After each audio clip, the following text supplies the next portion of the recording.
Madame, monsieur, bonsoir. Il y a 10 jours, il était encore en prison. Bassirou Faye, 44 ans, 57% de voix obtenues à la présidentielle. Selon les dernières tendances, en roue libre pour le palais présidentiel. Nous sommes au Sénégal et vous le savez bien, Macky Sall, avec son dauphin, n'a eu que 37% de voix. Merci encore une fois de votre fidélité à ce programme. André, bonsoir. Bonsoir Christelle, vous avez bien planté le tableau. C'est une élection historique au Sénégal, puisque celui qui a gagné les élections était simplement, on va dire, pratiquement inconnu des Sénégalais. Inconnu, il n'y a pas très longtemps, d'autant plus qu'il était en prison et il est sorti pour cette élection. En tous les cas, on en parlera. C'est un pays cher, un pays ami à la Côte d'Ivoire. Tout ce qui se passe au Sénégal a une résonance chez nous. Et bien, on va en parler dans cette émission avec l'ensemble de nos camarades. Bonsoir les amis. Bonsoir André, bonsoir Christelle. André, du moins Barry, Élisée, Herman, Marius, Daouda, oui. Encore une fois, soyez salués depuis vos différentes positions. Nous sommes prêts, on démarre maintenant.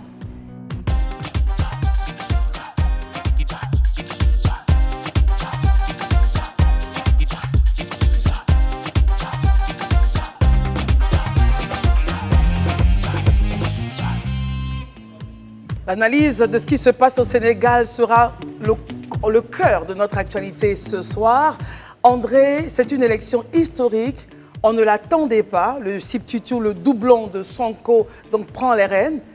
On attend les résultats officiels, mais congratulé déjà, j'ai fait un français-anglais, félicité par les différents candidats. Bassirou Faye, enroulé pour le palais présidentiel. Enroulé pour le palais présidentiel, vous le dites, puisqu'il y a 10 ans, Ousmane Sonko créait donc le PASTEF, ce parti politique qui, après 10 années d'opposition, après avoir ferraillé dur, ce parti arrive donc au pouvoir. Dans quelles conditions? Comment vous avez pu donc vous-même vivre déjà cette élection? Comment vous regardiez ça? Vos premières impressions?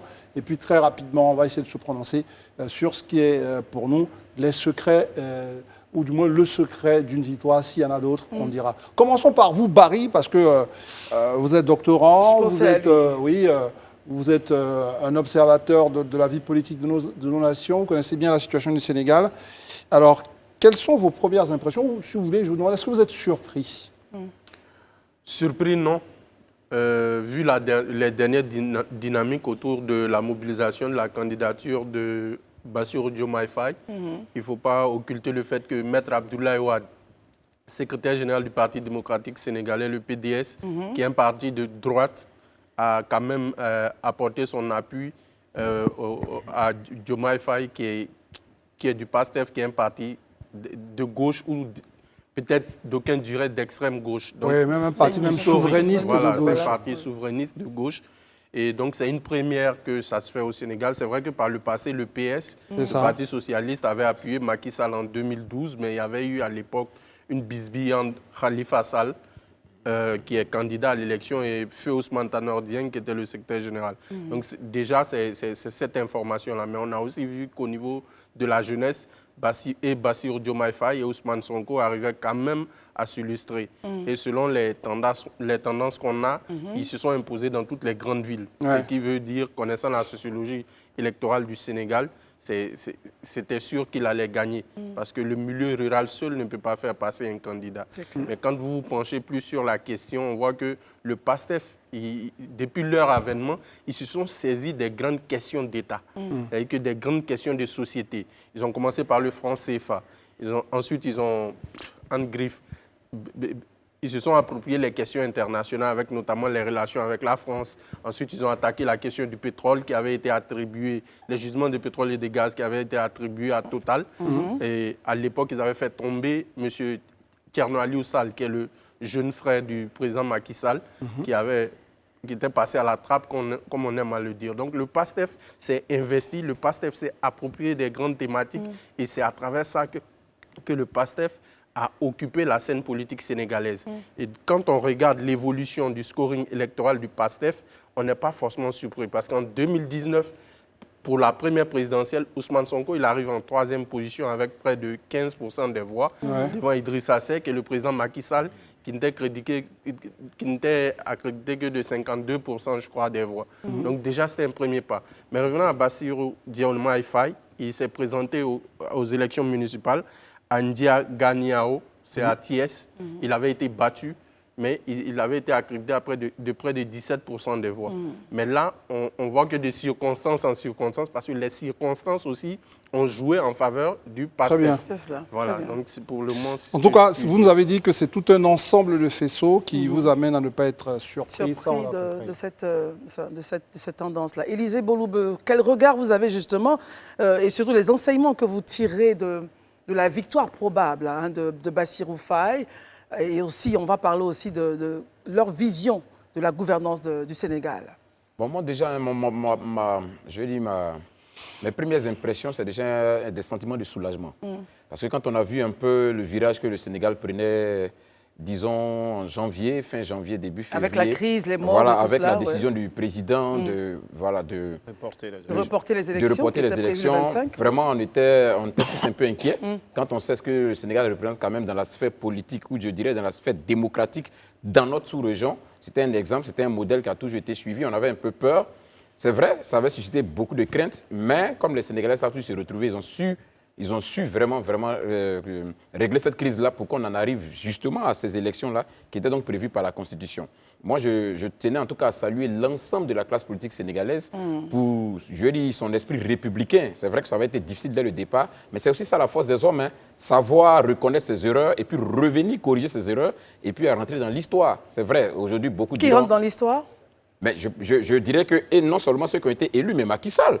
Parce que c'est vrai que pour plusieurs, il avait tenté de faire en torse à la Constitution, mais Macky Sall a su se rattraper, revenir à la normale, même si c'est vrai que le Conseil constitutionnel, quelque part, l'a un peu contraint, mais finalement, il a cédé, et puis il a créé les conditions, et il est l'une des personnalités qui se soit appelée même Diomaye Faye, déjà pour le féliciter. Voilà, donc je pense que quelque part, ça, c'est des éléments quand même qui doivent pouvoir rester dans la mémoire collective. Maintenant, sur le PASTEF lui-même, c'est-à-dire sur le candidat lui-même, je pense qu'il vit une histoire merveilleuse. Moi, c'est ce que je peux dire de Diomaye Faye. Parce que Diomaye Faye, ce que beaucoup ne savent pas, aller en prison, mais avant Sonko. Sonko l'y a rejoint plus tard. Voilà. Et puis Diomaye Faye, c'est... Ça faisait 1 an qu'il était... Qu'il y était, voilà, et Sonko l'a rejoint. Et puis, bon, Diomaye Faye, quand on regarde, je dis, c'est vraiment l'alter ego de Sonko. Voici quelqu'un qui remplace Sonko quand Sonko était syndicaliste, parce qu'ils sont tous deux dans l'administration fiscale. Donc, quand Sonko était syndicaliste, il était dans son bureau. Quand Sonko part, c'est lui qui prend la relève de ce syndicat-là. Quand Sonko crée le parti politique, il est à côté de Sonko. Et même en hommage, ou je dirais même par fidélité même à Sonko, il a même prénommé un de ses fils Ousmane. Voilà, pour dire comment vraiment il crée cette fusion. Et comme Sonko lui-même l'a dit, il a dit « Faye, c'est moi » dans sa conférence de presse. Donc c'est une très belle histoire qu'ils vivent. Maintenant, il faut dire qu'il ne faut pas aussi être très euphorique, parce que quand on lit un peu, quand on revient sur les conférences de presse de Diomaye Faye, ou quand on lit un peu son programme, un certain nombre d'engagements, on se dit qu'il faut aller tout doucement, parce qu'il dit, par exemple, il évoque par exemple la question de la rupture éventuelle, si cela était nécessaire. Pour vous aider, il dit son programme prévoit de renégocier les contrats pétroliers, de mines et des hydrocarbures, les accords de défense. Mais il va même plus loin. Il dit même qu'il n'hésiterait pas, même s'il y a nécessité de sortir même du franc CFA. De la monnaie, tout à fait. C'est une éventualité qu'il n'écarte pas. Voilà. Alors, quand on sait aujourd'hui que c'est quelque chose quand même qui n'est pas aussi simple que ça, c'est vrai que dans l'administration fiscale, mais c'est une toute autre histoire, la monnaie. Donc c'est aussi important de le savoir. Très bien, merci Élisée. Quand on entend tout ça... Marius Comoé, vous vous dites quoi? On a affaire à un président, puisqu'on parle très souvent ici, vous êtes un peu la voix de cette société civile. On a quand même affaire à un président qui a transcendé non seulement les partis, mais a pu compter sur une société civile qui voulait passer à autre chose. Exactement. Il faut rappeler que Bassirou Diomaye Faye est un fils de famille, j'allais dire pauvre, pour ne pas dire modeste puisque issu d'une famille d'agriculteurs et d'agricultrices. Il est le seul d'ailleurs fils de sa famille qui a atteint un tel niveau de responsabilité dans la société sénégalaise en étant inspecteur des finances au Sénégal. Il est né d'ailleurs en 1980, il ne faut pas l'oublier, donc c'est un jeune de 44 ans, un enfant. Comme on le dit en Afrique. Il ne faut pas exagérer. C'est un adulte quand même, 44, c'est un adulte. En Afrique, chez nous ici, à 44 ans, on dans la politique africaine, vous voulez dire. Oui, et bien sûr, dans la politique africaine, à 44 ans, on t'appellera toujours un enfant.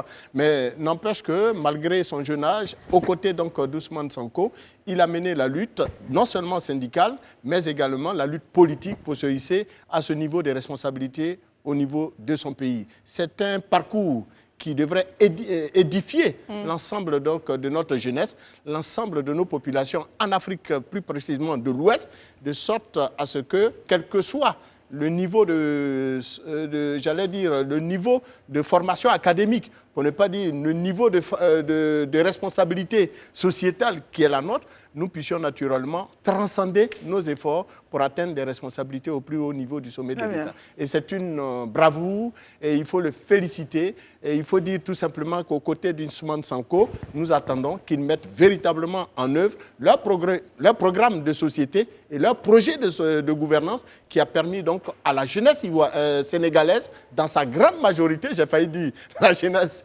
ivoirienne, à la jeunesse sénégalaise dans sa grande majorité, d'opter donc pour la gouvernance de leur pays, pour le jeune, j'allais dire, Bassirou Faye. Tant que vous ne dites pas enfant, ça va quoi. Non, Bassirou Faye. Non, il n'est plus. Il est chef d'État aujourd'hui. Chef d'État. Président de la République. D'accord. Daouda Coulibaly, votre regard sur tout ce qui s'est passé dimanche au Sénégal. Élection très attendue, finalement, qui se déroule, avec peut-être des incidents peut-être mineurs, mais finalement, la démocratie sénégalaise, comme à l'accoutumée, triomphe. Oui, comme vous le dites si bien, la démocratie a triomphé au Sénégal. Et pour tous ceux qui connaissent le Sénégal, c'est l'un des pays qui a su faire en fait une transition de pouvoir assez facilement. Même si souvent la rue arrive à bruisser, mais au final, ils arrivent à bon port. C'est cela. C'est vrai que tout à l'heure, Barry disait qu'il n'était pas surpris, mais moi, pour ma part, j'ai été surpris de la victoire du PASTEF. Pourquoi? Pourquoi? Parce que pour ce que j'ai pu voir avec le PASTEF, j'ai envie de dire, c'est un braquage à l'italienne. Ou dire un braquage à la dakaroise. Pourquoi un braquage à la Parce que dakaroise? je parle de braquage parce que, de mémoire, on n'a jamais vu un parti d'opposition gagner une élection dès le premier tour. Premier tour, ouais. C'est la première fois de l'histoire. À la volonté du peuple sénégalais. Voilà. Et là, je veux dire, avec tout ce que tu disais tantôt, La première fois au Sénégal, vous voulez dire? La première fois au Sénégal, oui. Sénégal, oui, bien sûr. Au Sénégal. C'est la première fois aussi qu'un président en exercice ne se présente Ne se présente pas. Donc, du coup, cette élection est remplie de symboles au niveau du Sénégal.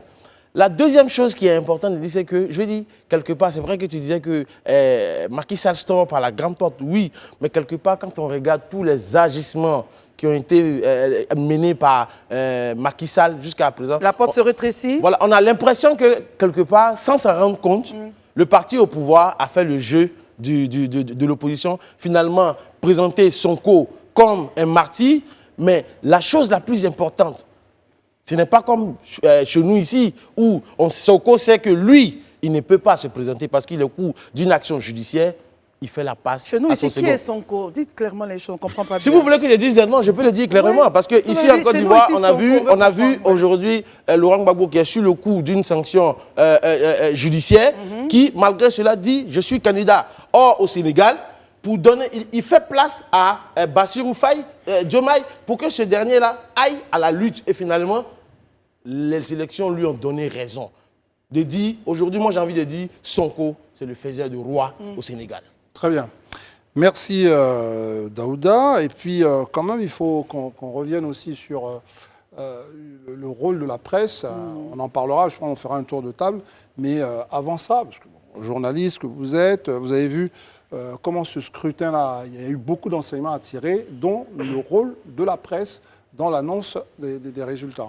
Oui, mais je pense que la participation des médias dans un événement aussi important qu'une élection présidentielle, et surtout qu'on a vu ce qui s'est passé avant, c'est toujours un pilier aussi de la démocratie. Et moi, je pense que cet exploit, je dirais, de Bassirou Diomaye Faye, je ne ferai pas comme Daouda qui parle de braquage à la dakaroise, mais je pense plutôt que c'est un grand exploit. Mais si tu avais un peu de culture cinématographique, tu allais savoir que je faisais allusion à braquage à l'italienne. C'est juste une question de culture cinématographique. Daouda, mais j'en ai fini, Ce que j'ai dit, je n'étais pas... Continuez, Herman. Pour moi, il y a quand même des leçons à tirer. La première leçon,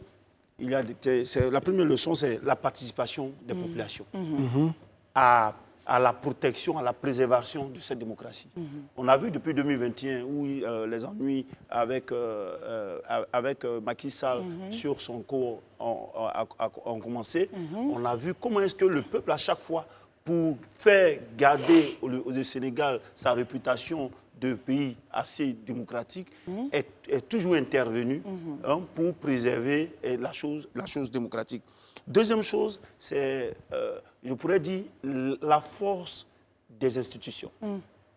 Aujourd'hui, on en parle. Le président américain Obama, en son temps, avait dit l'Afrique n'a pas besoin de grand-chose. L'Afrique a besoin d'institutions fortes. Non, mais dans quel sens restez là, je vais vous aider. Dans quel sens vous dites ça? Parce que la même institution a, par exemple, disqualifié le candidat du PDS.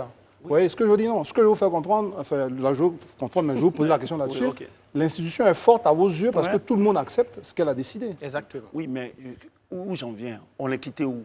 On était parti fin décembre, on était à un report des élections, contrairement aux dispositions de la Constitution par le président Macky Sall. C'est là que tout est arrivé. Tout ce qu'il y a eu avant, c'était là que la décision se fait. Est-ce qu'on reste accroché à nos décisions? Et je pense que la décision du Conseil constitutionnel, de la Cour constitutionnelle, a permis à ce que cette vérité constitutionnelle ait lieu. Donc, moi, je veux dire que et la force de la Constitution, lorsque les institutions sont fortes, et la force, lorsque le citoyen connaît son rôle dans la démocratie et il veut le jouer, il se porte comme le garant de cette démocratie, forcément on arrive à ce scénario-là qu'on observe.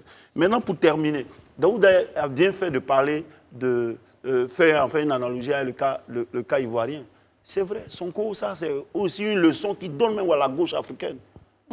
Voici un monsieur, il était en prison, enfin, pas seulement en prison, puisque l'autre était en prison avant lui. Le simple fait qu'on ne l'ait pas mis sur la liste des candidats, pour ne pas bloquer la marge de son parti politique. Parce que tout parti politique aspire à accéder au pouvoir d'État. Mais comment est-ce qu'on fait? Tout ne revient pas à lui. Il a permis qu'il y ait un plan B. Et ce plan B a fonctionné aujourd'hui. Aujourd'hui, Bassirou Diomaye Faye, on parle de cela, parce que Sonko a permis à ce que... il n'a pas voulu qu'on lutte pour lui. Il a permis à ce que le parti, au-delà de tout, que le parti garde sa vision. Et aujourd'hui, c'est un très bel exemple. Et je pense qu'on doit pouvoir arriver à cela. En Côte d'Ivoire, ici, il y a des cas, je ne vais pas revenir sur les noms, mais il faut que les gens comprennent qu'un parti politique, c'est la vision que ce parti politique porte. Et ce n'est pas les hommes seulement. Il faut que les gens fassent tout pour préserver les intentions des partis politiques, parce que les populations en ont besoin, et c'est pour le peuple que les partis fonctionnent. Alors, messieurs, quand on fait... Barry, vous voulez faire un ajout? Allez-y. En fait, je voulais dire qu'aussi, cette élection marque pratiquement, je ne dirais pas la mort politique, mais la perte de vitesse des grands partis politiques sénégalais. Je parlais du Parti socialiste qui aujourd'hui a disparu. C'est le parti historique du président Senghor et du président Diouf. Depuis 2012, le parti a pratiquement disparu de l'échiquier. Le PDS, on ne va pas dire ce qui s'est passé avec Karim Wade. Voilà, en fait, c'est pour dire que la population sénégalaise a décidé de redistribuer les cartes. Mais est-ce que, pour vous laisser toujours la parole, est-ce que le PDS, on parle de disparition des grands partis, donc le PDS d'Abdoulaye Wade, a réussi quand même à garder une forme d'influence à travers l'appel au vote pour Diomaye Faye? Tout à fait, même moi, à ce niveau, je vais relativiser parce que c'est encore le président, on utilise encore le nom du président Wade, en fait. L'institution, elle est pratiquement chancelante. Quand vous voyez même les candidats, Cheikh Tidiane Gadio, ancien du PDS, Idrissa Seck, ancien du PDS, le président Macky Sall, ancien du PDS, Amadouba, ancien du PDS, vous allez compter.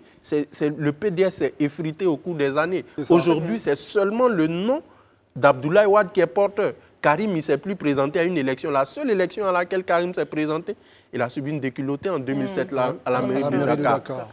Très Et bien. autre chose que je voulais dire aussi, c'est que Ousmane Sonko, ce n'est pas seulement un plan B. Il y avait Cheikh Tidiane Dièye. Ils ont présenté jusqu'à 4 candidats. C'était le quatrième, je crois.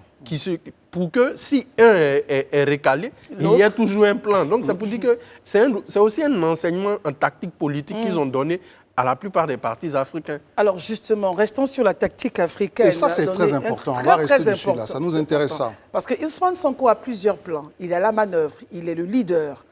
Comment est-ce que la gestion du pouvoir, selon vous, va se passer?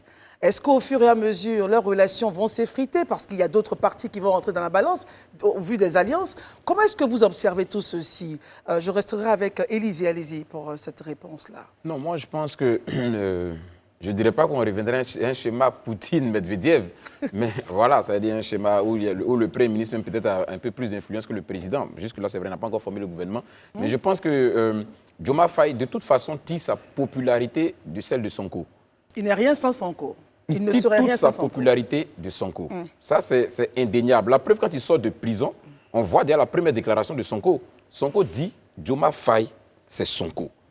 Et il pousse plus loin parce qu'il sait que ça seulement, ça ne peut pas suffire. Mais il va même un slogan de campagne. Voilà, il va plus loin encore pour insister, pour dire il est même plus brillant que moi, et il est même plus honnête que moi. Tout à fait. Pour en tout cas amener le peuple, en tout cas ceux qui n'avaient Dieu que pour lui, de se dire ok, s'il va jusqu'à ses qualificatifs et à le considérer comme tel, nous pensons qu'on peut compter sur lui. Donc Diomaye Faye, obligatoirement, je pense, sera obligé de diriger, je dirais en quelque sorte, vraiment dans l'ombre d'Ousmane Sonko. Moi, je vois la stratégie que je suis en train de voir, en tout cas, je vais me projeter un peu, en fait, de la politique fiction, c'est que Diomaye Faye prépare le terrain pour éventuellement une prise de pouvoir effective de Sonko à la prochaine présidentielle.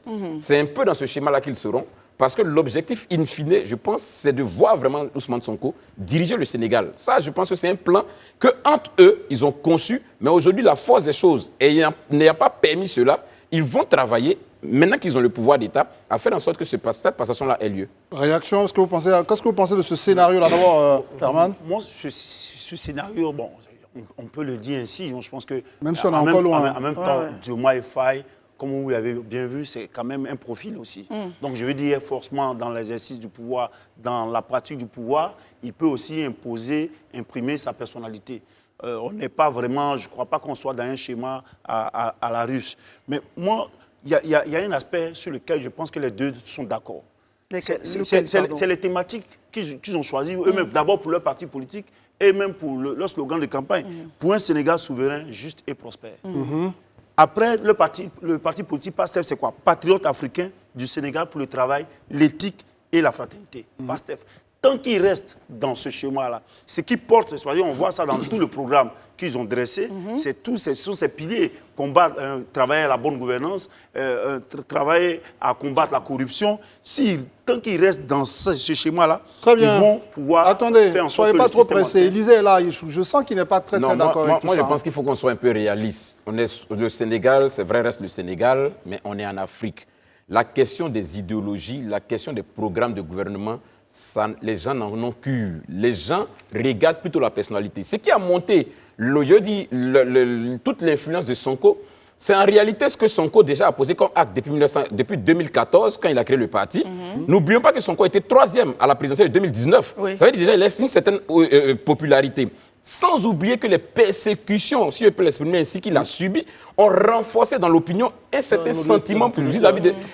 une certaine occasion, pardon, un sentiment à son endroit. C'est-à-dire une certaine, je vais dire... sympathie, les gens l'ont adoubé, voilà, une certaine sympathie au sein de l'opinion. Sinon, la question de programme. Mais attends, ça, combien de Sénégalais, aujourd'hui, honnêtement, vous allez prendre dans la rue un Sénégalais lambda, vous pensez que les programmes n'intéressent pas pas du tout? de Sonko, attendez, lui, il vous dit non, il n'est pas d'accord. Attends, laissons-le son débatteur réagir. Moi, je ne suis pas d'accord avec Élysée lorsqu'il dit que les Sénégalais n'ont pas regardé le programme uniquement. Je ne dis pas qu'ils ont regardé le programme uniquement, effectivement. Mais le programme, c'est... Regardez, aujourd'hui, ce n'est pas que les jeunes qui ont voté, comment on appelle, à Bassirou. Il y a aussi des personnes, il y a des reportages qui ont été faits, nos confrères qui étaient envoyés spéciaux. Je vous donne juste un élément, vous allez comprendre. Et par rapport à ce qu'il dit, il n'y a que 13% de jeunes sur la liste électorale. Sur la liste électorale. C'est un élément très important pour votre argument. C'est pour dire que ce n'est pas seulement, c'est pas un espoir générationnel.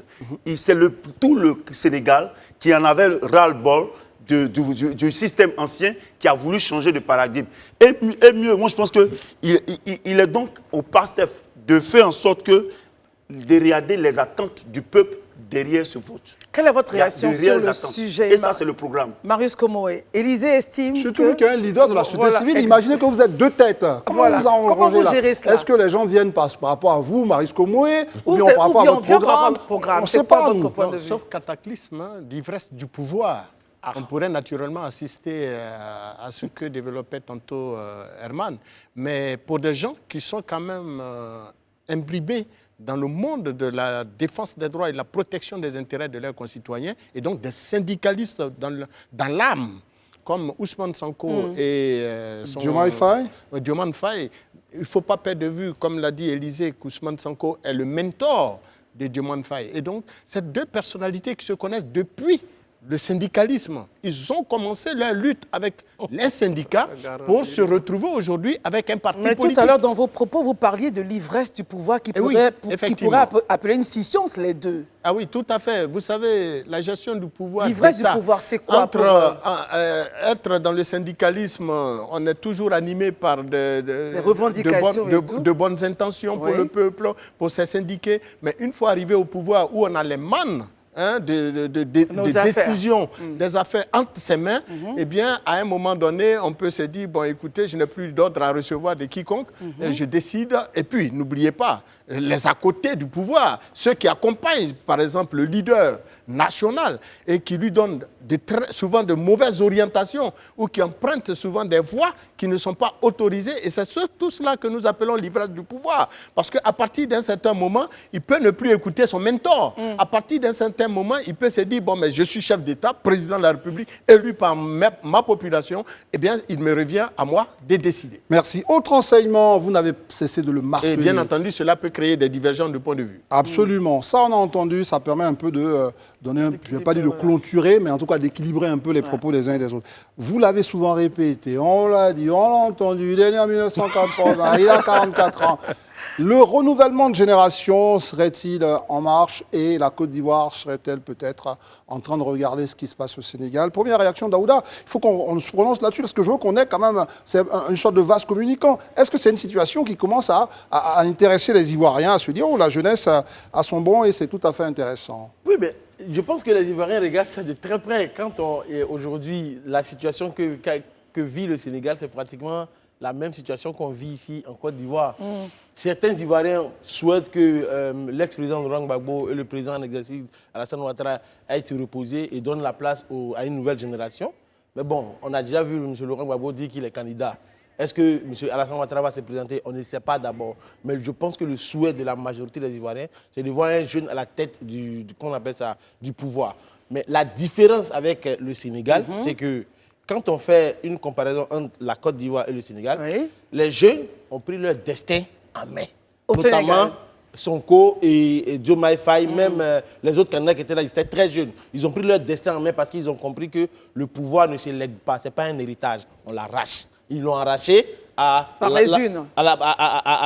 l'ancienne génération par la voie démocratique. Maintenant, en Côte d'Ivoire ici, ce à quoi on assiste malheureusement, c'est que les jeunes des partis politiques eux-mêmes, ce sont eux-mêmes qui ont l'éventail pour souffler en bas. Non, c'est lui là notre président, notre père sera président, notre grand-père sera président, notre arrière-grand-père sera président. Ça veut dire que toi-même, à un moment donné, tu n'as pas pris ton destin en main.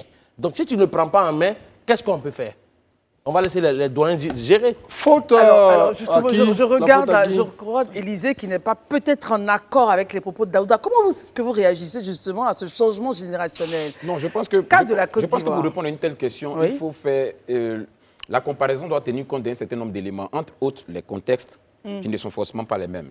Ça aussi, c'est important. Je ne pense pas que le Sénégal serait à cette étape, je dirais, de son évolution, si le Sénégal avait traversé la trentaine d'années de crise que nous avons vécues. Si on avait vécu tous ces paramètres, ce n'est pas évident qu'ils aient la même approche. Ça, c'est déjà la première chose. La seconde chose que je veux dire, moi, je pense que, de toute façon, les hommes politiques eux-mêmes, à commencer par le chef de l'État, lui-même l'a dit depuis des années en arrière, qu'aujourd'hui, eu égard à l'évolution même, je dirais, du monde et de la société ivoirienne, qui compte, pour rappel, si certains l'ont oublié, 77% de jeunes de moins de 35 ans, il y a nécessité aujourd'hui de changer, de renouveler la classe dirigeante ivoirienne. Ça, tout le monde est unanime un peu là-dessus, en fait. Quand vous dites ça, je voulais quand même... Bon, ma question, elle était exprès pour dire, est-ce qu'on en est là parce que Diomaye Faye est jeune? C'est ça la question. Est-ce que c'est parce qu'il est jeune qu'il a été élu? Est-ce que c'est un élément? Non. Voilà. Je peux réagir dessus? Oui, bien sûr. OK, d'accord, je réagis rapidement dessus. Je pense que déjà, la figure de jeunesse par ricochet, a amené une grande partie de la population à se reconnaître dans le candidat. Ça, c'est déjà un. Deuxièmement, le parcours même de l'individu a milité pour lui. Parce que contrairement à ce que Daouda disait, Diomaye Faye et puis Sonko ne sont pas les militants d'un parti de quelqu'un, ils ont créé leur parti, qu'ils ont animé et qu'ils ont amené au sommet. Voilà, donc aujourd'hui, les jeunes, ce n'est pas une question d'être dans un parti. Et non, s'ils sentent qu'ils veulent vraiment s'émanciper, ils n'ont pas forcément besoin d'être dans un parti politique. Ils peuvent se présenter. Ils peuvent créer eux-mêmes leur histoire, écrire eux-mêmes leur histoire. Écoutons Herman. Bon, moi, je pense qu'on infantilise trop la jeunesse africaine. C'est par quoi? Comment, Herman? Souvent, on se dit que ce sont les jeunes même qui s'infantilisent, comme Daouda a tenté de l'insinuer. Je dis non. C'est le contexte, c'est-à-dire que l'environnement dans lequel le jeune évolue, qui fait en sorte qu'il n'a pas de place et il est obligé d'attraper, Élysée vient de dire qu'ils sortent et qu'ils créent leur parti politique. Non, regardez, quand on prend Diomaye Faye et Sonko, les éléments de langage qu'ils ont choisis, quand même, il faut qu'on regarde ça. Leur projet a été porté sur des éléments forts. La rupture avec la puissance coloniale. Mais ça a quoi à voir avec la jeunesse? Non, mais c'est une question. Je viens, aujourd'hui, c'est quoi? C'est parce que peut-être qu'ils sont jeunes, qu'ils tiennent ces genres de positions-là. On a vu que les aînés ne le portent pas souvent. Aujourd'hui, quand on regarde même le parcours de certains anciens, comment on appelle, des anciens chefs, leaders de l'opposition en Afrique, qui étaient des chantres de cela, ils avaient quel engouement? C'est parce qu'ils avaient cette fougue de la jeunesse. Et c'est ces espoirs-là que les populations attendent. Voilà pourquoi les gens l'ont accordé le suffrage. Ils ne sont pas très d'accord avec vous, hein. On va les entendre. Moi, je pense que si on suit, comment dirais-je, l'évolution politique au Sénégal, déjà, il faut voir cette élection de Sonko et de Diomaye Faye plutôt comme un vote sanction. Pour moi, en 2012, les Sénégalais ont sanctionné le président Wade, qui n'avait même pas eu 40% au second tour. Je pense que là, pour moi, selon mon point de vue, les Sénégalais ont su sanctionner le président Macky Sall. Ouais. Peu importe le candidat. Voilà, peu importe le candidat, je pense que les agissements du président Macky Sall lors des 2 dernières années, je pense que les Sénégalais, pour en avoir discuté avec certains amis sénégalais, je pense que les gens voulaient battre l'APR. Ça, c'est un élément. Deuxième élément, quand il dit que Diomaye Faye a repris avec lui le combat de rupture contre la France, ce n'est pas nouveau au Sénégal. Les Landing Savané, au début des années 60, étaient très jeunes. Ils menaient ce combat, ils n'ont jamais gagné une élection. Troisième élément qu'il faut retenir aussi, c'est que au niveau du programme de gouvernement du PASTEF, pour régler la question sur la gestion bitête de l'État, c'est qu'ils avaient prévu supprimer le poste de Premier ministre pour nommer un vice-président. Donc, probablement, si c'est tenu, je pense que Sonko sera le vice-président. Maintenant, une chose est d'être opposant et une chose est d'être chef de l'État. Parce que quand vous êtes chef de l'État, il y a la diplomatie, il y a des concessions. Ce n'est pas une gestion sur les coups de tête, les coups d'émotion que vous pouvez faire quand vous êtes opposant, que vous pouvez faire au sommet de l'État. Mais en même temps, en même temps, j'ai l'impression qu'on s'éloigne un peu de la question qu'avait soulevée Daouda. Laquelle? Le point, c'était, il a fait une analyse comparative. Hein. En Côte d'Ivoire, les jeunes ne prennent pas leur destin et c'est eux-mêmes qui souhaitent que les anciens, donc les plus âgés, restent au pouvoir. Le contexte n'est pas le même pour moi. Pour vous, ce n'est pas le même? Pourquoi? Parce que le Sénégal, déjà, le président Senghor a cédé le pouvoir en 80. Ce qui a permis au président Diouf de prendre le pouvoir. Tout à fait. Le président Macky Sall est né après les indépendances. Il est né en 61. Ce qui veut dire que le Sénégal a déjà fait sa régénération. C'est le 5e président, mais voilà, c'est le 5e président. Voilà. Et alternance. Voilà, le président Macky Sall lui-même est né après les indépendances. Ce qui n'est pas comparable avec le cas ivoirien. La Côte d'Ivoire, elle a son histoire politique. Le Sénégal a son histoire politique. Ce n'est pas les mêmes réalités. Très bien. Écoutons, mais où je peux être d'accord avec Daouda, c'est que pour moi, une victoire électorale, elle se conquiert. On ne vous la donne pas. Donc, vous ne pouvez pas rester derrière des présidents de partis. Donc, votre destin politique, on ne vous le donne pas. En Côte d'Ivoire, il y a de la matière, il y a des jeunes qui sont compétents. Donc, est-ce que vous pensez qu'en Côte d'Ivoire, les jeunes décident de toujours faire le lit des autres, des anciens, et eux-mêmes ne se présentent pas? Parce que le PASTEF, Sonko et Diomaye ont forgé leur destin. Avec la souffrance et tout, mais ils ont forgé leur destin. Qu'en pensez-vous? Je vous ai dit tantôt à l'entame de cette émission que la situation actuelle du Sénégal devrait être véritablement un enseignement pour notre jeunesse en Afrique. Mais au-delà de tout ce verbiage que nous essayons de mettre en place, mais tenez-vous bien, il y a une chose qui est claire. En Côte d'Ivoire, je me souviens que le président Laurent Gbagbo a dit que personne ne doit pouvoir le mettre à la retraite politique. Qu'il ne revient pas à quelqu'un de décider de son sort politique. Ne perdez pas de vue aussi qu'en 2016, nous avons fait un référendum qui a permis au président Ouattara de faire un troisième mandat de la deuxième, un premier mandat de la Troisième République. Mais si nous avons à travers un référendum, parce que la logique des formes, il faut être logique avec soi-même. Si le Conseil constitutionnel, qui est l'instance suprême des décisions, le juge des élections, a décidé que tel soit candidat pour un troisième mandat, fut-il de la Troisième République, premier mandat de la Troisième République, pourquoi il n'y aura pas un deuxième mandat de la Deuxième République? Surtout que le président Ouattara lui-même disait, il y a belle lurette, que tant que ses adversaires, ses générationnels seront candidats, lui sera lui aussi candidat. Ouais, il a dit ça à quel moment? Il a dit ça, il a bien dit ça. Il a vraiment dit ça. Il dit tant que le président Gbagbo sera candidat, tant que le président Bédié, paix à son âme, sera candidat, lui aussi il sera candidat. Rien ne lui enlève le droit d'être candidat. Bien entendu. Maintenant, tant que notre constitution permet au président Ouattara, je le dis bien, parce que c'est de ça qu'il s'agit. Est-ce que la Constitution... Il faut qu'on soit très précis. Il faut qu'on cite les propos. Non, les propos ont été bel et bien tenus. Bon, les propos ont été tenus autant par M. Gbagbo, autant que... Oui, parce que M. Gbagbo, revenu de la Haye, l'a bien et bien dit, il se plaignait du fait que les gens voulaient le mettre à la retraite politique. Très bien, il faut permettre à Daouda de réagir depuis. Et il n'avait pas tort. Et il rongeait son frein, Daouda, on vous écoute. Non, en fait, aujourd'hui, au-delà de tout ce qui a été dit sur le plateau, moi, je retiens une chose, et je vais revenir sur ce que Barry a dit. C'est vrai que Sonko et Faye, étant dans l'opposition, ils ont tenu le discours de la rupture. On va couper les ponts avec la puissance coloniale, on va couper les ponts avec la CEDEAO, le CFA, on va les discuter. Si ça ne marche pas, on n'exclut pas, voilà, on n'exclut pas une sortie de ce franc. Une chose est sûre, aujourd'hui, Diomaye Faye est au pied du mur.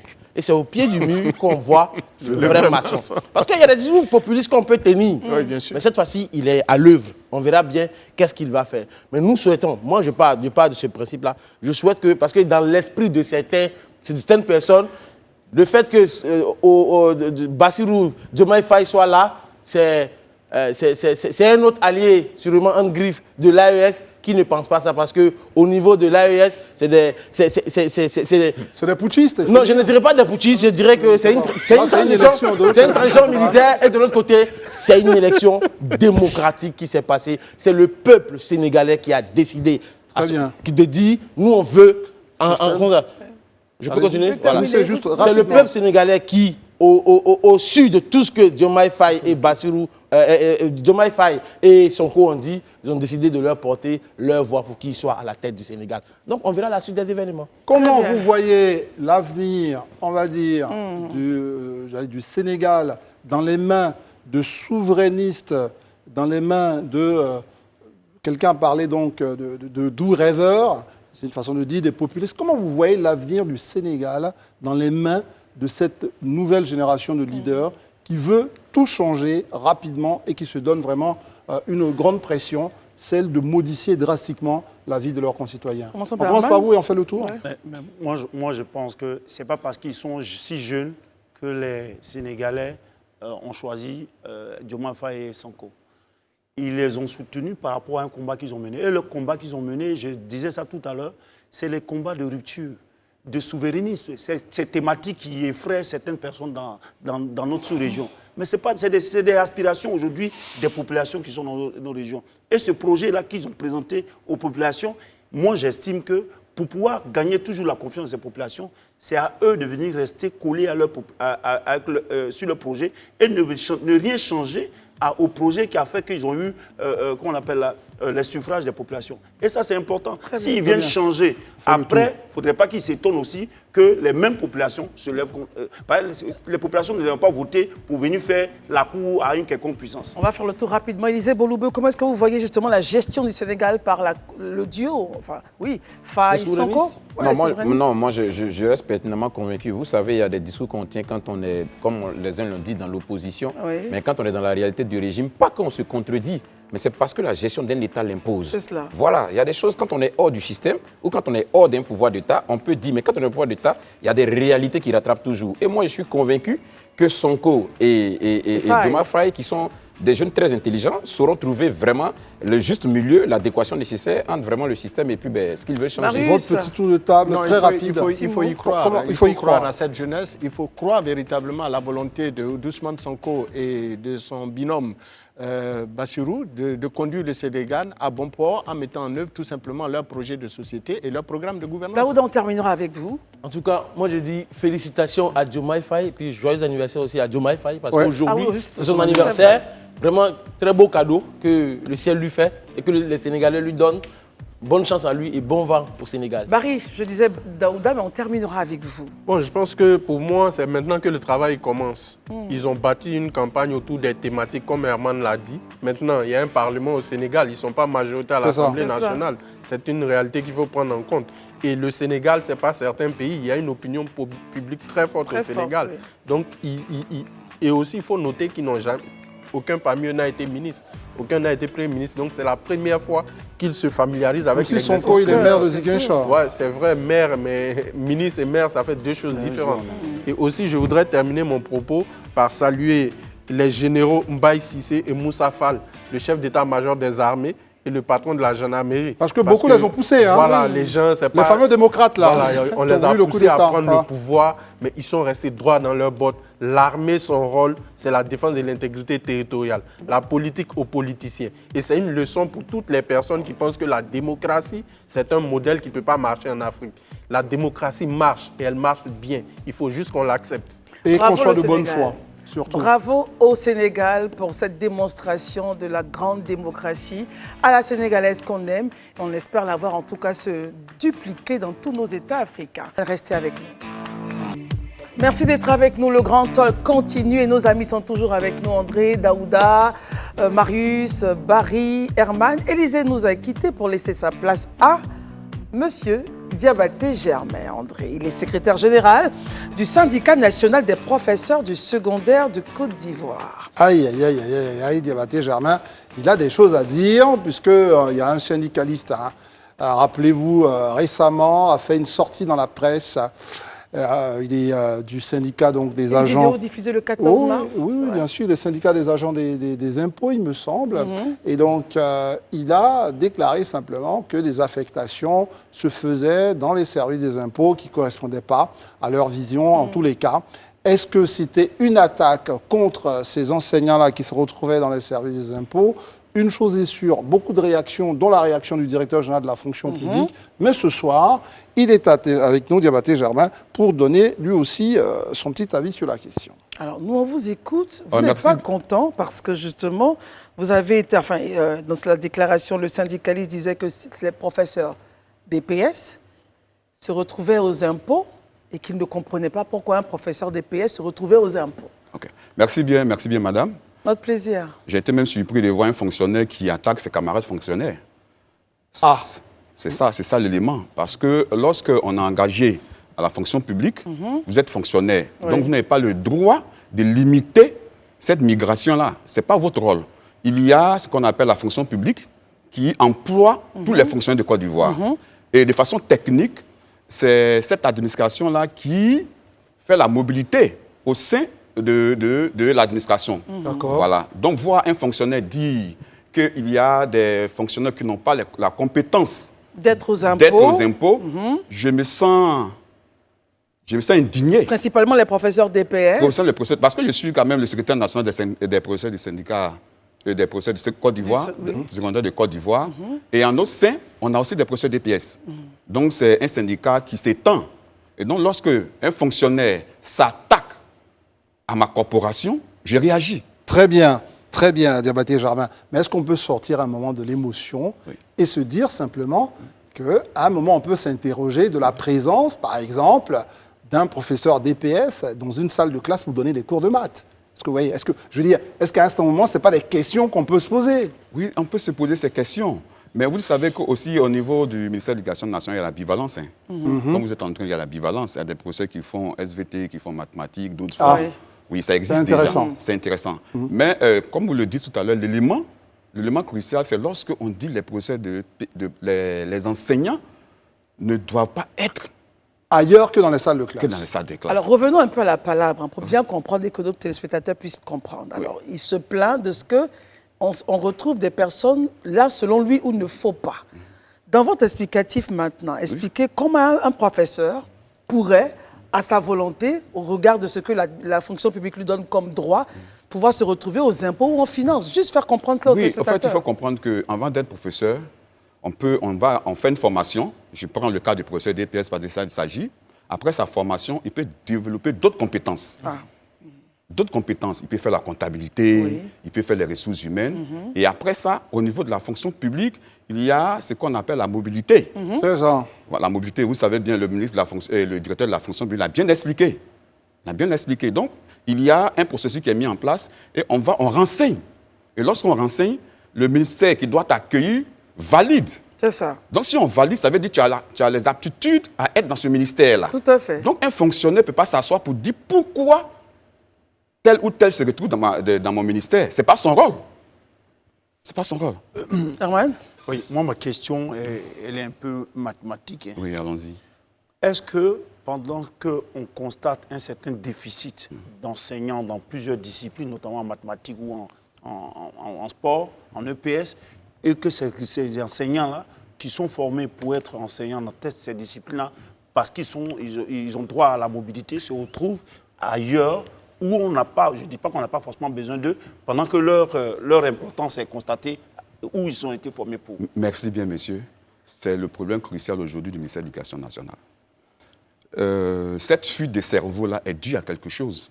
Est due à quoi? Est due à la démotivation des enseignants. Parce que quand vous regardez un peu, souvent vous parcourez les réseaux sociaux, mais vous verrez que les enseignants partout demandent des primes. Partout demandent des primes. Parce qu'il faut comprendre que la fonction enseignante, en 70, était la référence. Oui. Quand on dit que tu es professeur, que tu arrives dans un village, c'était le bonheur. C'était le bonheur. Mais aujourd'hui, qu'est-ce qu'on constate? Quand on dit que tu es enseignant, soit tu es bâtonné par tes élèves, parce que tu ne représentes, selon certaines personnes, tu ne représentes rien parce que au sein de la société.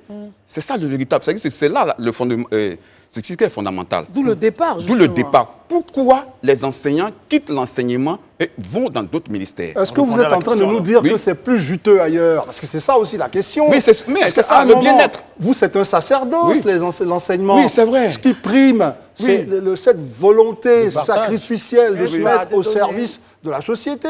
Oui, c'est vraiment beau, on le dit. C'est vraiment beau quand on le dit. Mais lorsqu'un enseignant emprunte un bac avec ses élèves. Le respect est parti. Le respect est parti. Mais cela est dû à quoi? Il n'a pas de moyens pour se prendre un véhicule. Daouda, on vient à vous tout à l'heure.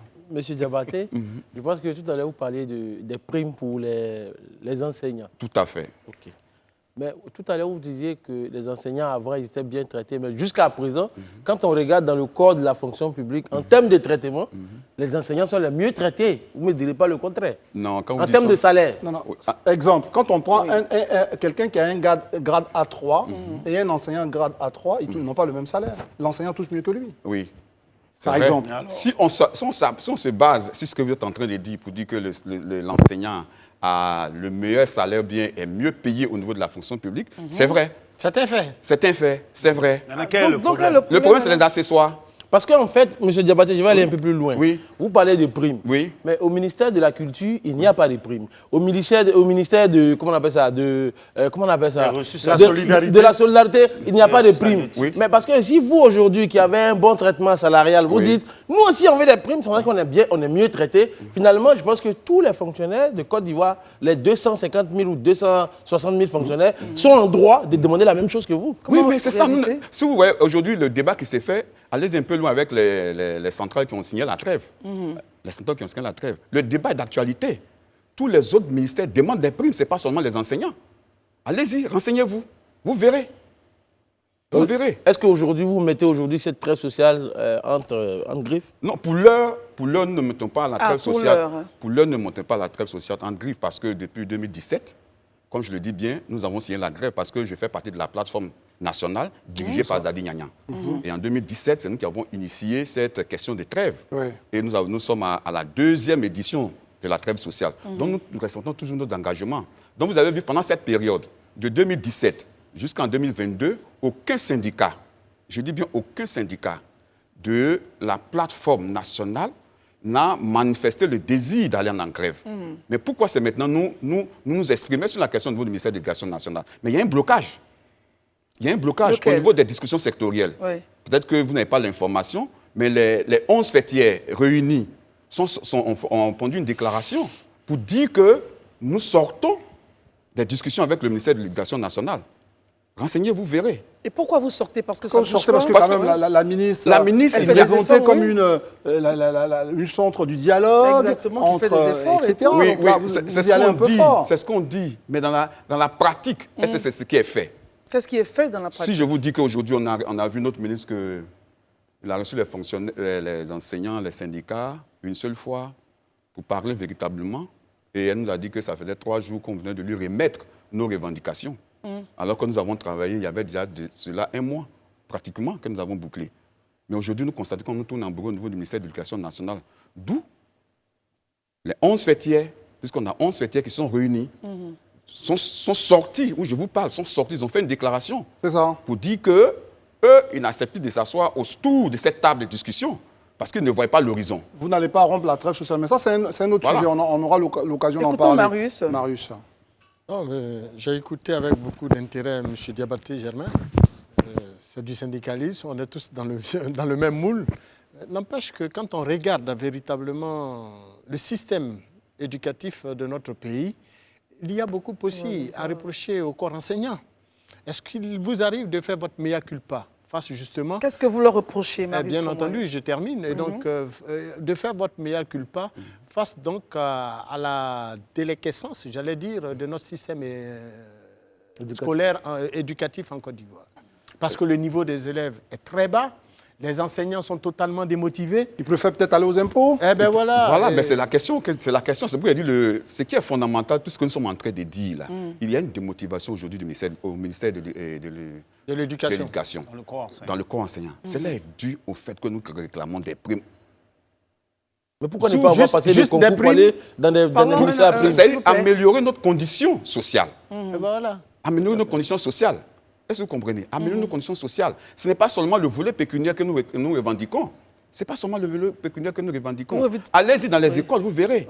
Dans certaines écoles, les enseignants cotisent pour faire des photocopies. Il n'y a pas de matériel. Il n'y a pas de matériel.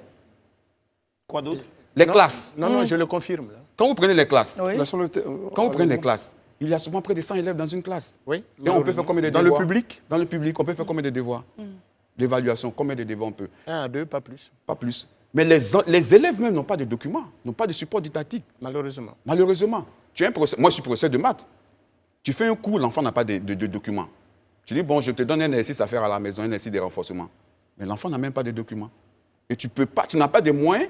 Tu lui dis seulement, bon... Un document qu'aurait dû lui mettre à disposition de l'établissement? Non, c'est les parents. C'est les parents qui payent. D'accord, donc ça, c'est une autre problématique. Oui, okay, donc je vous dis que c'est ça aussi. C'est ça aussi. Le niveau aussi est dû à cela. Le niveau aussi est dû à cela. Donc, il y a tout un élément qui rentre en ligne de compte au niveau de l'écosystème. Écoutons Barry sur... Aujourd'hui, justement, au niveau des enseignants, est-ce que dans les lycées publics, par exemple, certains clubs d'enseignants ne sont pas devenus des agences commerciales? Je m'explique. Par exemple, vous verrez dans des lycées publics où vous partez, où on vous dit d'acheter le livre cahier des mathématiques, où vous faites vos exercices. Fascicule, hein? Alors qu'auparavant, c'est le livre qu'on achetait et on achetait les cahiers dehors. Est-ce qu'aujourd'hui, cette volonté de gain-là n'impacte pas aussi vos résultats? Donnez-moi un exemple. Non, mais je veux dire que moi, j'ai mon petit frère, par exemple, qui était en terminale C, où on lui a demandé d'acheter un fascicule à l'école. C'est au lycée municipal Simone Yves Bagbo de Niangon. Il payait des fascicules et en maths et en physique. Avec le professeur? Oui, avec le professeur à l'école. Non, mais on va tout. Je pose la question parce que pour mieux comprendre. Non, mais attendez, non. Il y a le fait, là. M. Diabaté Germain, la question, c'est de se dire aujourd'hui, est-ce qu'il n'existe pas dans beaucoup de nos établissements des enseignants qui vendent des fascicules et qui en font un petit business et ils doivent faire le point, ils n'ont pas le temps de faire les coups pour savoir si ça marchait, etc. Non, ça je n'ai pas. Non. Dans une volonté de vous s'effréner au gain facile. Non. Est-ce que ici... Attendez, il va répondre, non. Je n'ai pas cette information, c'est lui qui m'informe. Ouais. Mais c'est un fait. Monsieur Diabaté, que là, quand vous dites clairement, je n'ai pas cette information, vous n'êtes pas en griffe en train de faire un peu de mauvaise foi parce que ce qu'il dit, moi aussi, je le constate vers chez moi. Mais quand c'est comme on ça, paye vous des décriez. fascicules. Même dans la presse, c'est décrié. À la télé, c'est décrié. Sur le plateau de télé, c'est décrié. Vous êtes le seul, M. Diabaté, à ne pas le savoir. D'accord, n'est-ce pas de la mauvaise foi? Non, c'est pas de la mauvaise foi. D'accord, soit. Moi, je dis, dites-nous comment ça se passe. Moi, je Diabaté, je dis bien. Vous êtes secrétaire général quand même d'un syndicat assez sérieux, oui. Voilà, sérieux. Donc, je dis ça. C'est maintenant, moi, je n'ai pas encore vu ça. Ce que je suis en train de dire, si on le faisait, cela veut dire que dans tous les établissements, on n'avait pas à avoir un problème de documents. Mais je vous dis qu'aujourd'hui, moi, dans ma classe, vous c'est arrivé, quand je compte, il y a 3 élèves qui ont un livre de mathématiques. Vous prenez quelle classe, s'il vous plaît? Je prends la première.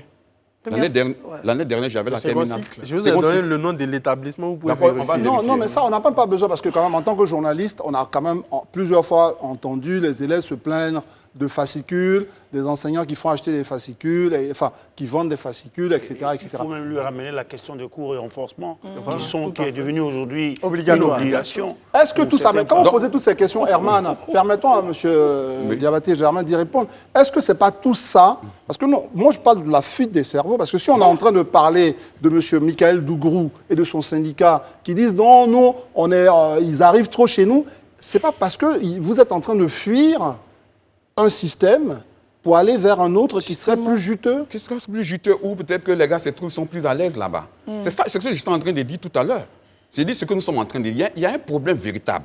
Le vrai problème véritable aujourd'hui que les enseignants disent on veut les primes. Mais les primes, parce qu'aujourd'hui on fait des réformes, tout ce qu'on est en train de dire. Aujourd'hui la ministre a pris des décisions. Oui. Un enseignant ne vend plus de fascicules. Voilà. Tout à l'heure, j'étais en train de dire que je n'ai pas l'information. Donc ça veut dire que là, il y a une interdiction formelle. Il y a une interdiction formelle. En même temps, voilà. Donc ce qu'il est en train de dire, moi, en tant qu'un syndicat responsable, je me dis que ce n'est pas formel, puisqu'il y a un arrêté qui est pris. Tout comme il y a un arrêté qui interdit, par exemple, les cours de renforcement. De renforcement. Voilà. Même donc moi, en tant que syndicat, c'est quelque chose que nous vivons dans nos établissements. Je suis normatif, au fait. Dès qu'un décret est pris, je me dis que c'est appliqué et on doit l'appliquer. Mais est-ce que vous vous assurez auprès de vos adhérents Est-ce que vous assurez auprès de vos adhérents qu'ils l'appliquent vraiment? Oui. Parce que vous êtes aussi garant de la... Au niveau du SYNAPSI, moi, dans mon établissement, j'ai des syndiqués. Mais à la matière, vous savez pourquoi les parents acceptent les cours de renforcement dans les différents établissements de leurs enfants? Mais c'est lié tout simplement au niveau de la formation académique de leurs enfants. Voilà. Bon, voilà. Donc, c'est ça, c'est le fondement de la chose. Non, librement. Attendez. Oui, non, ne dites pas voilà. Parce que là, vous sautez rapidement sur ce que Marius dit pour expliquer. Mais vous aviez dit tout à l'heure que c'est interdit. Il y a un arrêté qui l'interdit. Donc, quand vous me dites voilà, je veux dire, je suis inquiète. Non, vous n'êtes pas inquiète. Parce que quand il est en train de dire, je dis, il y a un arrêté qui est pris. Oui, l'arrêté est pris. Quand l'arrêté est pris, nous, c'est l'arrêté, nous regardons parce que nous nous soumettons au test qui régit notre ministère, notre corporation. Qu'arrivera-t-il à certains enseignants qui, donc sous cap, outrepassent cet arrêté? Il y a des sanctions. Lesquelles? J'aimerais juste savoir. Les sanctions, ils sont traduits au conseil de discipline. Par l'établissement? Non, ça va jusqu'au ministère. Oui, par l'État. Mais avant que vous le regardiez, c'est intéressant parce que depuis un moment, vous parlez donc de la situation des enseignants, etc. Vous savez bien que depuis 10 ans, les enseignants font partie quand même de la catégorie de salariés en Côte d'Ivoire qui ont reçu beaucoup d'avancements au niveau salarial, etc., etc. Donc, comment ça se fait qu'aujourd'hui encore, on continue de nous dire qu'on a besoin encore de mettre de l'argent dans, j'allais dire, la gestion comment dire, pas en termes d'investissement, mais plutôt encore dans les salaires, qu'on apprend dans les écoles, alors qu'il y a eu beaucoup d'avancements avec un salaire, un 13e salaire, etc. Donc, il y a un moment, on se pose la question, jusqu'où les augmentations de salaire pour les enseignants? Au passage, pour compléter, n'oubliez pas que dans le privé, un enseignant du public, ce que gagne un enseignant du privé est vraiment très loin de ce que gagne celui du public. Réaction, s'il vous plaît. Tout à l'heure, ce que le monsieur a dit, vous avez dit que nous revendiquons alors que les salaires augmentent. D'abord, le 13e mois. Je commence par le 13e mois. Le 13e mois, c'est l'ensemble des fonctionnaires de Côte d'Ivoire. C'est ça. Il y a eu l'indemnité contributive au logement. Oui, qui a augmenté. Qui a augmenté. C'est l'ensemble des fonctionnaires de Côte d'Ivoire. Mais c'est une bonne chose, en tout cas, pour les enseignants. Voilà. Normalement, tout le monde en profite. Tout le monde en profite, pas seulement les enseignants. Oui, donc c'est bien. Voilà. Tout le monde en profite. Mais vous voulez un truc spécialement pour les enseignants? Oui, mais il faut ça. Alors, Daouda a une question.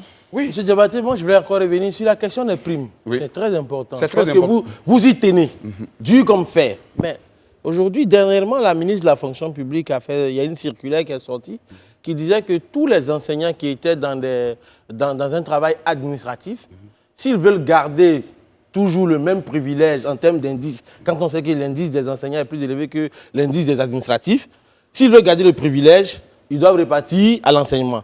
Mais pour ceux qui veulent rester, on doit les reclasser. En tant que syndicat, puisque vous parlez de mettre la trêve sociale en danger au cas où vous ne recevez pas de primes, qu'est-ce que vous dites? Non, c'est pas ce que j'ai dit. Bon, je lis ici. Hein. Le SYNAP s'insurge contre de telles allégations, salue la réaction propre du ministre d'État, ministre de la fonction publique, et exige au gouvernement l'octroi des primes d'indemnité personnelle aux enseignants dans les meilleurs délais, au risque de mettre à mal la trêve sociale, a indiqué Diabaté Germain. Oui. Sauf si je suis en train de mentir sur vous. C'est écrit noir sur blanc. D'accord. Vous l'avez dit, oui ou non? Oui, je l'ai dit. Donc, voilà. C'est dans quel contexte? Permettons lui Voilà, d'expliquer. il faut me laisser le contexte. Voilà, c'est ça. Allez-y, allez-y. Premier élément, tu dis qu'il y a... Tout à l'heure, vous étiez en train de dire qu'il y a nos camarades qui sont dans les ministères. C'est ce que vous avez dit. Hein. C'est ça. Qu'il y a une circulaire qui annonce que ces camarades-là doivent revenir dans les salles de classe. Dans les salles de classe ou renoncer à certains avantages. Je pense que c'est bien ça. C'est bien ça, oui. Voilà. Moi, Diabaté, je défends ma corporation. Absolument. Dès lors qu'un enseignant se retrouve dans un autre ministère, il est enseignant. C'est tout. C'est tout. Il est enseignant. Donc pour vous, c'est tant que ça peut aller crescendo, c'est-à-dire que des gens ils ont le même grade. Parce que comme André le disait tantôt, quelqu'un qui a le grade B3 ou le grade A3 comme enseignant n'a pas le même salaire que quelqu'un qui est administratif. Il va dans l'administration publique, il est toujours au-dessus de lui. Pendant que ce travail-là... C'est un acquis. Pour vous, c'est fini? Oui, c'est un acquis avant qu'il n'arrive les Sa réponse est tout à fait claire. Est-ce que dans ce cas, dit ainsi, est-ce que quelque part, on ne pourrait pas dire que votre camarade syndicaliste, est-ce qu'il n'a pas un peu raison? Est-ce que... En décriant le fait que les professeurs sont au ministère des Impôts, est-ce qu'il n'a pas un peu raison? Sur quelle base il va avoir? Parce que c'est la fonction publique. Il y a un processus pour aller dans les différents ministères, pour être détaché. Dès lors que le camarade respecte, je ne sais pas pourquoi un fonctionnaire peut dire que je suis contre. Ça, on a compris votre point de vue. Non, on est d'accord qu'un enseignant de mathématiques qui n'est pas dans une salle de classe en train de pratiquer, quand il est ailleurs, parce que nous, chez nous, les journalistes, là, il y a les journalistes professionnels, ceux qui continuent, puis ceux qu'on appelle journalistes, parce qu'ils ont déjà exercé. Est-ce que vous êtes d'accord qu'il n'a plus son statut d'enseignant dans une salle de classe, et il est devenu même bureaucrate, et que pour cela, son statut peut aussi changer? Pourquoi est-ce que vous le soutenez comme un syndiqué normal dans votre corporation? Mais il est là-bas en tant qu'équipe d'abord. Là, il ne va pas enseigner quelqu'un. Est-ce qu'il va enseigner quelqu'un là-bas? Où ça? Est-ce qu'il va enseigner des élèves là-bas? Mais ces personnes-là ont servi la Côte d'Ivoire pendant des années, ces enseignants dont vous parlez aujourd'hui. Comme ceux qui sont dans les bureaux aussi. Oui, mais ils ont servi la Côte d'Ivoire. Donc, par équilibre, par parallélisme de forme, je pense qu'on doit pouvoir mettre tout le monde au même niveau. Vous ne pensez pas? Mais c'est un acquis. Puisque vous êtes syndicaliste, vous êtes pour la justice. C'est un acquis. La loi n'est pas rétroactive, c'est un acquis. Pourquoi tu veux qu'on lui arrache ses avantages? Nous, on a bien compris votre point, en tout cas. On l'a très bien compris et on espère que on n'aura pas de grève à l'horizon, puisque vous dites que la trêve serait menacée si rien n'est fait. Oui. On espère que les choses vont bien se passer parce qu'on veut terminer nos enfants aller terminer l'école et faire les examens de fin d'année. Non, mais il est bon quand même de préciser qu'au-delà de Diabaté et Germain, il s'agit de 11 autres fêtières tout à fait, qui ont décidé justement de se mettre ensemble. Donc ce n'est pas une décision, qui relève de lui seul, et ça il est bon de le préciser. Mais une chose est sûre, nous, on aime quand les Ivoiriens comme vous, les syndicalistes, viennent ici pour expliquer leur point de vue. C'est ça la démocratie. On espère que les autres viendront, le directeur général de la fonction publique, ceux des impôts, pour nous expliquer justement pourquoi autant de bisbilles et puis est-ce que ça fait bien entre fonctionnaires de s'attaquer, etc. C'est ce qu'on a retenu du propos de Diabaté Germain. Merci de nous avoir fait l'amitié de venir sur ce plateau. Et on reste à l'écoute, M. Diabaté Germain. Merci. Les amis, c'est terminé pour ce soir. André, nous avons donc terminé. Chers téléspectateurs, merci d'être restés nombreux connectés à ce programme. On se retrouvera donc demain pour une autre émission. C'est la semaine pascale. C'est la fête de Pâques bientôt. C'est la joie. Voilà. Et puis pour ceux qui s'apprêtent à voyager, bon voyage. bougez pas, vous? Ah oui, attends, pas qui nous. Je vais bouger. On va quand même aller au village. Herman, vous bougez pas, vous êtes astreinte. Hein. Alors, Marius, merci. Son village est à côté ici. Daouda, merci. Barry, Herman, merci. Monsieur le secrétaire général national, merci beaucoup d'être venu. Je rappelle que vous êtes le secrétaire général national du SYNAPSI. Et le syndicat national des professeurs du secondaire de Côte d'Ivoire. Merci. Merci à vous. On se retrouvera donc demain, André. Que Dieu nous garde. Merci, Christelle. Et les programmes continuent sur Live TV.